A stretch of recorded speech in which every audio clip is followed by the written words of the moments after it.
Hi everybody and welcome back to Nerdvana Reactions. I'm Anna, and today's format is going to be a little bit unconventional. Sorry if there's added background noise or different lighting. It was 80 degrees today, and where I usually record is right in the middle of the house where there's the least, cool air. So I've temporarily relocated and we'll be filming in here today. So, today we are checking out the Sabaton History video for Bismarck. This is my first time checking out the Sabaton History channel, but since I do have an associate's degree focused in history, I'm really eager to find out more about the events actually covered in the video. It's been a while since I did the song part of this, but I really wanted to go back and do the ones that I've already done the video for so I can better understand them. If you enjoy the video, please like, comment, and subscribe. Go check out the original on the Sabaton History channel, and let's go ahead and get into this. I'm Indy Nidell. I'm Per from Sabaton. And this is Sabaton History.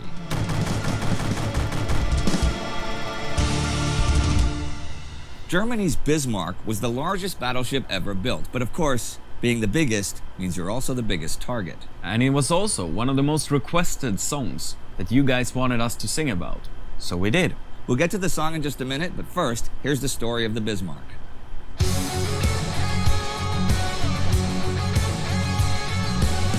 As the construction of the two Bismarck-class battleships began in 1936 in Germany, Britain was anything but worried. By treaty since World War I, Germany could not have any battleships that could challenge France and Great Britain. In 1935, Hitler had even voluntarily agreed to limit the total tonnage of his navy, the Kriegsmarine, to 35% of the British fleet. Clearly one of those instances of promises were made to be broken. However, the launch of the first new battleship in February 1939 showed that not only had Hitler disregarded the treaty, Bismarck class was something the world had never seen. Christened Bismarck by the granddaughter of Otto von Bismarck, Germany's first chancellor, the ship was, like its twin the Tirpitz, 251 meters long and 36 meters wide, larger than anything the British or French had. Its 8 38-centimeter guns placed in 4 twin turrets were the biggest guns ever placed on a German warship. Additional medium artillery and anti-aircraft guns completed the armaments, while its range-finding center was top of the line. Now, as I've said, I don't really have a lot of modern military history in my brain, because my area of focus was always the ancient world, going up to about the year 1500. But I had the unique, well, not unique, but the very interesting experience of living in a town for a while where there was I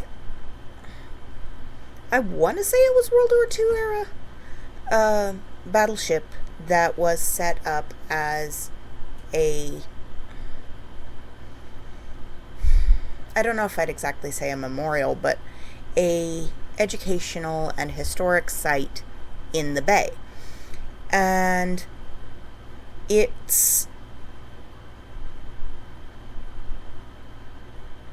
definitely seemed very, very big to me. And to know that this was presumably considerably bigger, given what was just said, and also better armed, is just very astounding, because the scope of even the one that I was on, it took a couple hours to tour it. And also, one cool thing, every 4th of July, they would do fireworks in the bay. And for a little bit, I think it was only like $5 or $10, you could actually sit on the ship to watch the fireworks. And while it wasn't the most comfortable experience by any means, it was very memorable. But it was not just strong offensively. If it was to go toe-to-toe with French battleships, as had seemed the most logical enemy in 1936, it had to be able to withstand some hits without going down. The main armor belt was up to 32 centimeters of super-strong Wotan steel. Its double-walled hull could absorb the shock from a torpedo and disperse it around the hull. The transverse bulkhead was between 11 and 22 centimeters thick and was segmented into 22 compartments that could be individually sealed in case of flooding. Its 12 high-pressure boilers and its munition chambers had an additional armor strength of 8 to 12 centimeters. All in all, with 44% of its weight dedicated to defense, it seemed impossible that this ship could be sunk. Why do people ever use... I make a practice never to speak in absolutes. And it always kind of astounds me, and yes, I realize the irony of me saying always, but in this case it's a personal reference rather than a fact or something being stated as fact. It always astounds me when people say something like, oh, it's unsinkable. They said that about the Titanic too. From the mist, a ship is taking form, and the silence of the seas are about to drift into a storm. By the time the ship was officially commissioned on August 24, 1940, the war had turned Europe upside down, and it was British shipping, not French, that was the main enemy at sea. The German invasion of Norway had deprived the British of strategic positions in the North Sea. And if the German battleships Scharnhorst and Gneisenau could combine their strength with both the Bismarck and the Tirpitz, it would mean a daunting German battle group for the British to tackle. And as the battle for Britain raged in the air, German submarines targeted shipping in the Atlantic, Britain's lifeline. If such a battle group joined the hunt for freighters bound for Britain, Britain could be starved into submission. Food rationing had already been imposed on the British public, and the German subs operating from French ports sank over 260,000 tons of shipping in August alone. Now, this might be answered later in the video, but was a successful blockade ever enacted during World War II? By either side? This was exactly what Admiral Erich Raeder of the Kriegsmarine had in mind when he gave command of the Bismarck to Admiral Gunther Lutyens. Second in command was Ernst Lindemann. The crew, over 2,000 strong, was not conscripts but volunteers from all over Germany. They were top-notch men. In the Baltic Sea, the Bismarck had its first training exercise against a mock battle cruiser, Hood. HMS Hood, built at the end of the First World War, was for a long time the British flagship and symbolized the might of the Royal Navy. The first tests were favorable. The Bismarck could reach a top speed of 30.8 knots and outrun any potential threat, but there were two weaknesses. First, the recoil of the heavy guns was extreme, and it was uncertain if, under combat conditions, the force of the naval guns firing would harm the ship's equipment. The second weakness showed during a simulated rudder failure. Without rudders, it was very hard to maneuver the ship.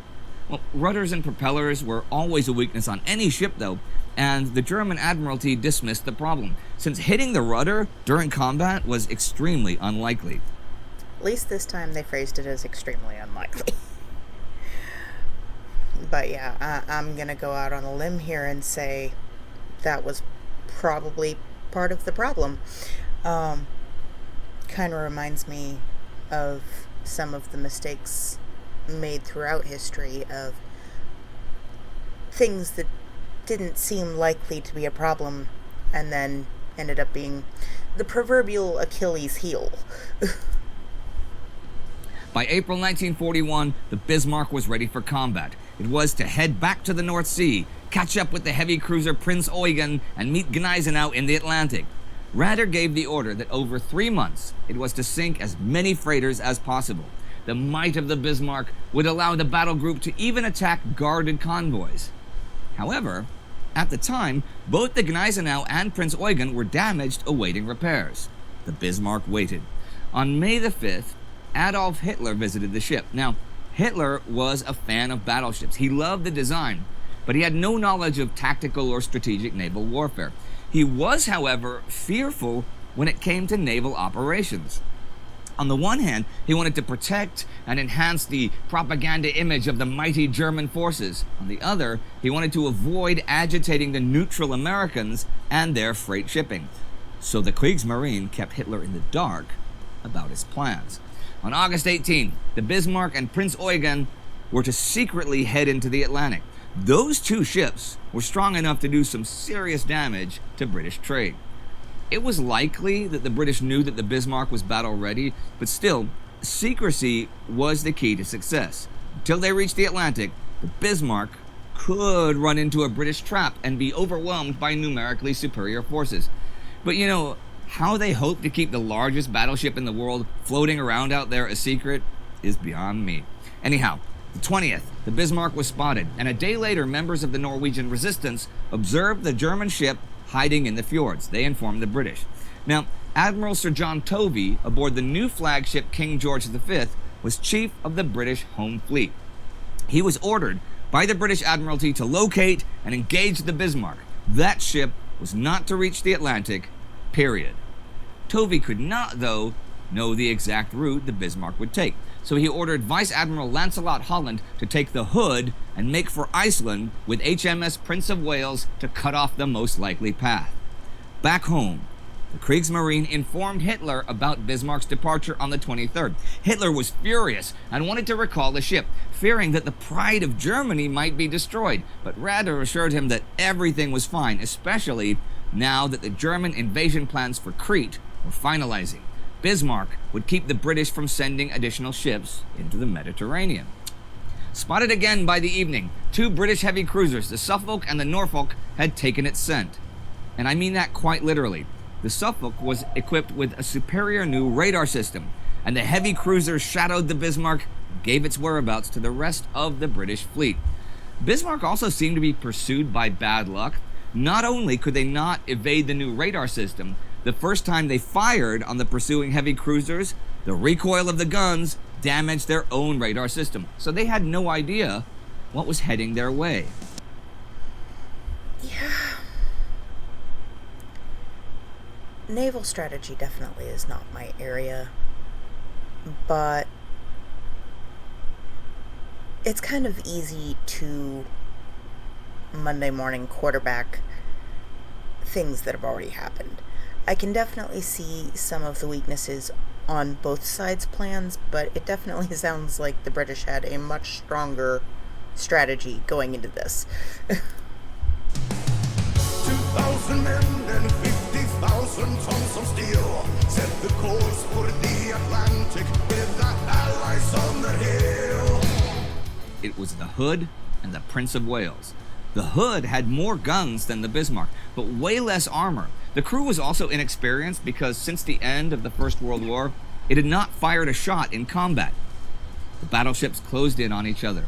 The first to draw blood was the Prince Eugen, hitting one of the Hood's munition chambers. And then, just as the Hood was turning to bring its aft guns to bear, the fourth salvo from the Bismarck smashed into it, punching through its armor and detonating inside the ship's main munition chamber. A moment of shock paused the battle as HMS Hood was engulfed by a giant fireball and split in half. The Prince of Wales returned fire on the Bismarck, damaging it, but was in turn itself hit, which destroyed the bridge and killed the officers. The Prince of Wales turned and fled. Admiral Lutyens decided not to pursue, but to check the damage on Bismarck. It had only received one hit, but was taking on water. One of the boiler rooms had to be abandoned, but more importantly, the foremost fuel depots were leaking. Lutyens evaluated his options. He had damaged the Prince of Wales and destroyed the Hood, a major victory. Indeed, it had been a lucky shot, and the battle had not lasted 10 minutes, but only 3 of the 1,419 men aboard the Hood had survived. But the Bismarck could not now reach top speed, and his fuel was lower than planned. Yep, Bismarck was always referred to as a he. That's interesting. I mean,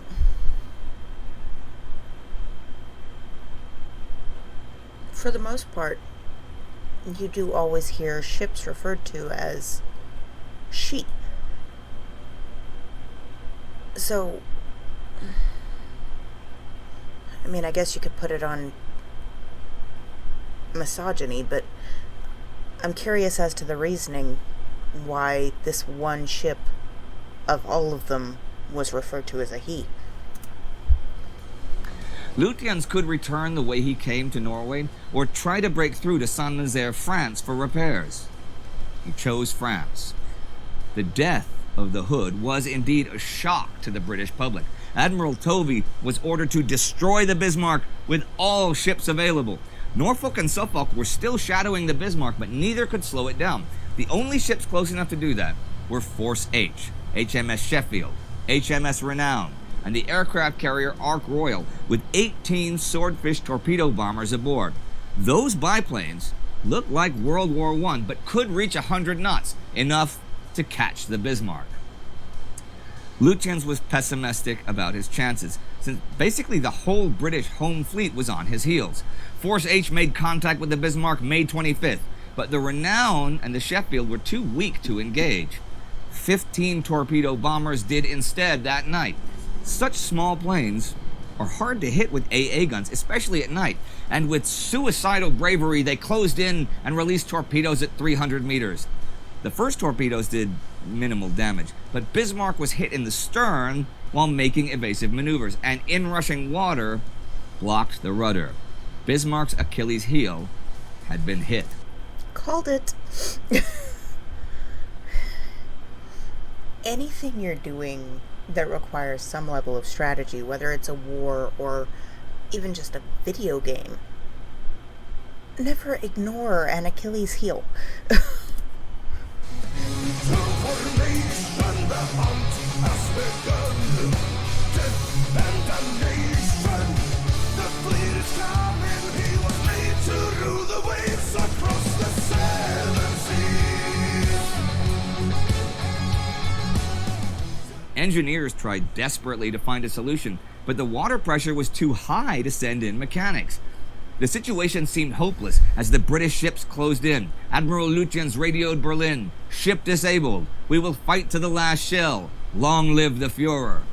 Tovey planned to engage the Bismarck from all sides, with the battleships King George V and Rodney attacking from the west, while the Norfolk would come in from the north and the heavy cruiser Dorsetshire would attack from the east. Okay, so I understand the names of all of those ships, except what's the story behind naming a ship, a battleship, Rodney? Was it named after a person, or I can't imagine it was named after a place. So yeah, if anyone knows, I'd love to know. In the early morning of the 27th, they sighted the slowly swaying Bismarck. Rodney and George V opened fire. Bismarck returned fire, but soon 2 of his turrets were knocked out of action. A shell hit the artillery command center, killing the officers. Lucky hits, but decisive ones. Bismarck was blinded. The shelling continued, and by 9:15, Bismarck was a burning wreck. He fired his final shots just after 9:30 as his last turrets were destroyed. The flagship of the Navy, the terror of the seas. His guns have gone silent at last. The Bismarck was done. Of the 2,876 shells fired on it, 400 hit the ship in a little over half an hour. Now it was the execution of a helpless enemy. Within the ship, it was pure hell, from poisonous gases, fire, heat, cold water, oil, and blood from the dead and dying. At 10:15, Lindemann, since Lutyens was probably dead at that point, gave the order to abandon ship. This the men who could did, as shells rained down, killing hundreds of sailors. The Dorsetshire fired 3 torpedoes as the final blow, and Bismarck disappeared beneath the waves at 10:40. Just 115 of his crewmen would survive. Hitler learned about the disaster not from Admiral Raeder, but from the British press. The Kriegsmarine had refrained from telling him the truth, fearing his anger. That seems rational. Fearing his anger, but that seems entirely rational. And so ends the brief adventures of the Bismarck, the mightiest battleship of all. Again, the biggest ship makes the biggest target. To lead the war machine, to rule the waves and lead the Kriegsmarine. So, some minor questions about the history that we just learned. First, that aircraft carrier was carrying 18 biplanes, he said, and yet only 15 of them engaged. So I'm curious as to why on that. Were there not enough pilots to go around? Were some of them being held back for repairs? And what happened with the pilots on that aircraft carrier? Did any of them, did they survive the encounter? Because he made it seem like it was a very risky thing even to do in the dark of night when they could outmaneuver. So I definitely am questioning whether everybody survived that, or even the majority survived that. So what inspired you to write about the Bismarck? Alright, we get a lot of requests from our fans. Ever since the album 2010, Coat of Arms, where we actually asked our fans officially for the first time to send in ideas. I received over 10,000 ideas in just a short period of time. It took me weeks to go through. Because they'd write a whole story, not just Bismarck. They'd write, you should tell this story about this and this. Yeah. And, Well, some people write, you should write a story about Star Wars. And some people write a whole thing. You guys, Star Wars doesn't count as military history, even. The sci-fi nut in me wants to disagree, but the historian in me gets it. There are definitely some older era battles that I would really like to see them do.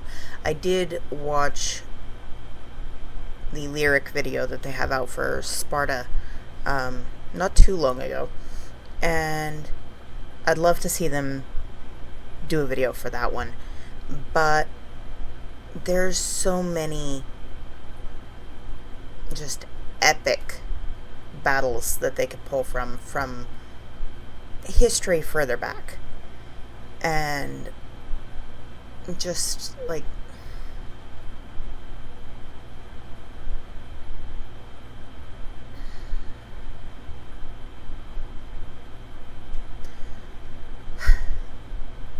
unfortunately none of those are coming to my mind right now.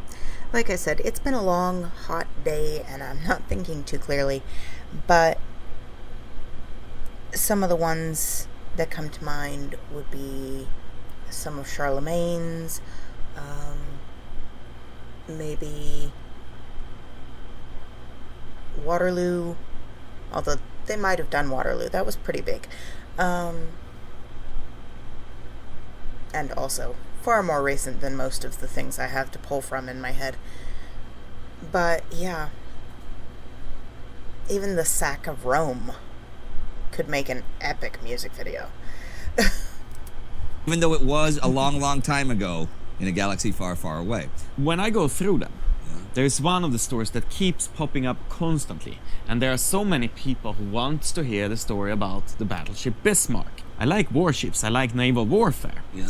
And for me, this was a topic that I really wanted to cover.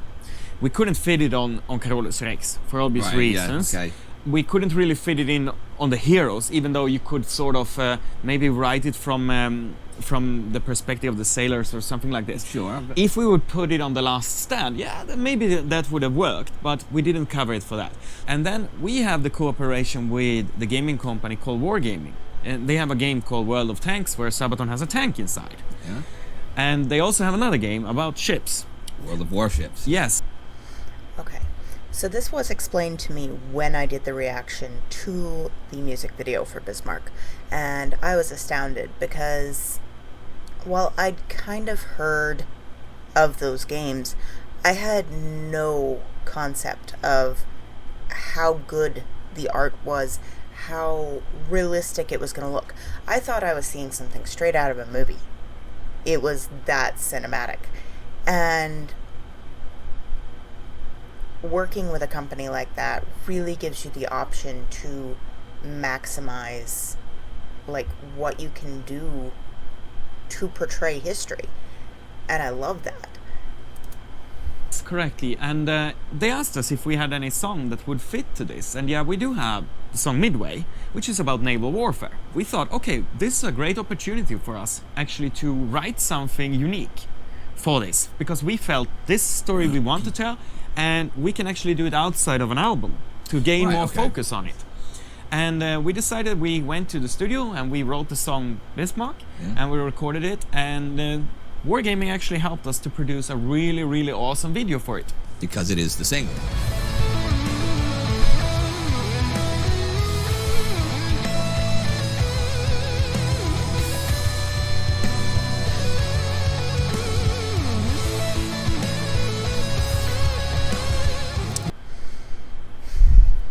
Any Tommy Johansson guitar solo is always going to get me, but I do seem to remember that one being particularly poignant.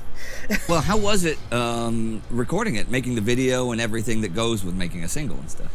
Well, the video was recorded in several locations. Yeah. Our main part was filmed on a ship, so we needed to find absolutely open water that would fit to the purpose, and a boat that was suitable enough to carry a stage that we could take out on open water. And they sprayed us constantly with water when we were filming it, and it was pretty cold when they were driving full speed with the vessel and filming it over and over again. Yeah. And we were so cold, and with the water it actually freezed our fingers, so in the end we could barely move them at all. But the people filming, they were all wearing jackets and things. Yeah, they were comfortable. They were drinking. The life of musicians, not as glamorous as it sometimes looks. Suffering for your art. Drinking coffee and just enjoying the sight of us. It is a tough life being a rock star. Tough life. But in the end, it turned out to be a really cool video, that's for sure. Yeah, well, I love the song too. So, and it's great that we have this channel now, so we can even explain it to the people who might have missed the single. Sure. So are these two consistent on the channel? Is it always the two of them? Do they have other people on? I'm curious because it is definitely a point of interest for me. So, that was Bismarck. And this is Sabaton History.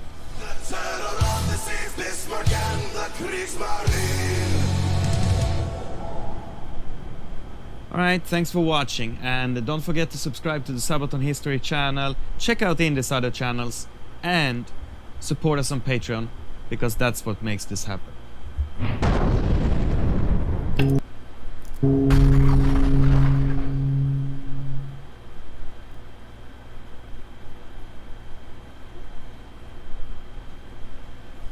Yeah, that was just... The one thing I'm kind of surprised they didn't cover, and I got most of this backstory from the comments, so I'm not sure if it was like highly publicized or if people did their own research, but I was kind of surprised they didn't go into like the whole story about that pocket watch or locket, or I think it was a pocket watch, and the significance of that because it played such a heavy role in the video. I did really love the way they kind of personalized the video using that aspect of it, but I really liked getting the backstory. I still don't really have a great grasp of the scope beyond bigger than contemporary to that time battleships in other countries, but everything in the video obviously was in metric. I'm in the US. We're backwards. So everything here is in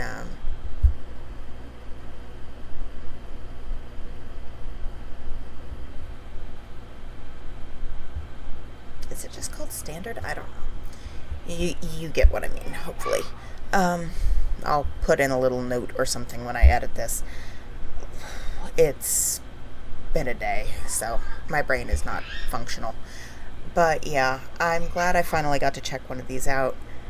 I recognize I probably didn't talk as much as I will in some of the videos that are more towards my eras that I focus on, but it was a fun way to learn more about history and share that with everyone who watches this.